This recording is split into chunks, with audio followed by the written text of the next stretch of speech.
Welcome and welcome to Cook with Martina. நல்லா இருக்கீங்களா? பொங்கலோ பொங்கல். இன்னைக்கு நம்ம சக்கரை பொங்கலை குக்கர்ல தான் செய்ய போறோம்.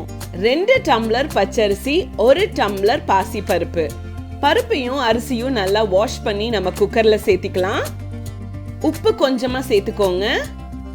3 ஏலக்காய், பச்சை கற்பூரம் கொஞ்சமா சேர்த்துக்கோங்க. 1 ஸ்பூன் நெய், 5 to 6 டம்ளர் தண்ணியை சேர்த்துக்கலாங்க. இப்போ நம்ம குக்கர்ல ஒரு 4 விசில் வர வரைக்கும் குக் பண்ண விடலாம்.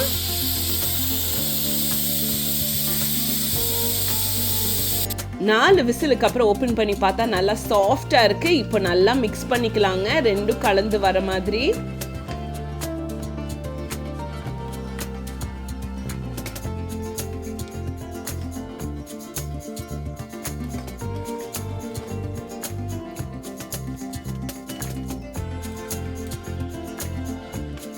நல்லா மிக்ஸ் பண்ணியாச்சு.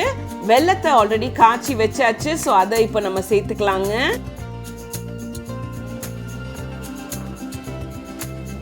நான் ஃபுல்லாக சேர்த்துல, கொஞ்சம் எடுத்து வச்சுட்டேன். ஏன்னா ரொம்ப ஸ்வீட் ஆகிட போகுதுன்னு சொல்லிட்டு ஃபர்ஸ்ட் இதை மிக்ஸ் பண்ணிக்கலாம். அதுக்கப்புறம் டேஸ்ட் பண்ணி இன்னும் தேவைப்பட்டா நம்ம சேர்த்துக்கலாங்க.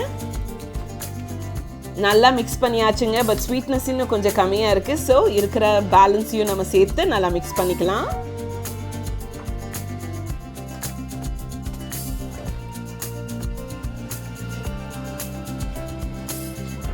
நல்லா கலந்து விட்டுக்கலாங்க.